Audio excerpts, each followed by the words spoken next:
Halkara maslahatda çykyş edenleriň belleşi ýaly häzir Türkmenistan dünýäniň ýurtlarynyň ähli halklary bilen deň hukukly hyzmatdaşlygy maksat edilýän paragatçylygy dörediji döwlet höküminde tanalýar. Türkmenistanyň hemiçelik beýtaraplygynyň häzirki nutgasy halkara jemgyýetçiliginiň beýtarap hereket etmegine, döwletler bilen halklaryň arasynda hyzmatdaşlygyň ösdürilmegine möhüm orun eýleýär. Türkmenistanyň Gyzyl Ýarmy milli jemgyýeti yntanperwerlik uğruna ýardam beriji bolup çykyş etmek bilen döwletimiziň halkara we milli derejede howpsuz, durnukly şertler döretmek baradaky tagallalaryna goşun goşmaga çalyşýar.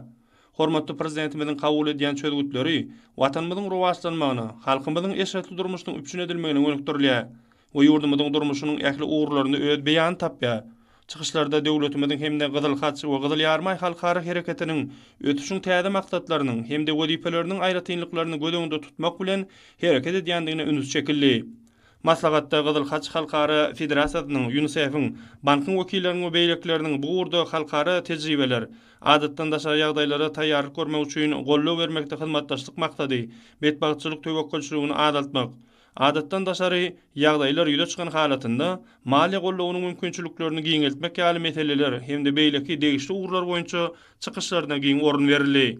Maslahatyň ahyrynda Türkmenistanyň Gyzyl Ýarmy milli jemgyýetiniň yntanperwer ulgamda mundan beýlekde döwletimiziň iň ýakyn kömekçisi boljakdygyny, halkymyzyň bähfidi ugrunda hemişe asylly rehmet çekjekdigine puta önem bildirildi. Hemde işlemäge döredilen hemme zerur şertler we mümkinçilikler üçin gahrman arkadamyza we arkada gahryman terdarymyza alkyş döldür aýdyldy.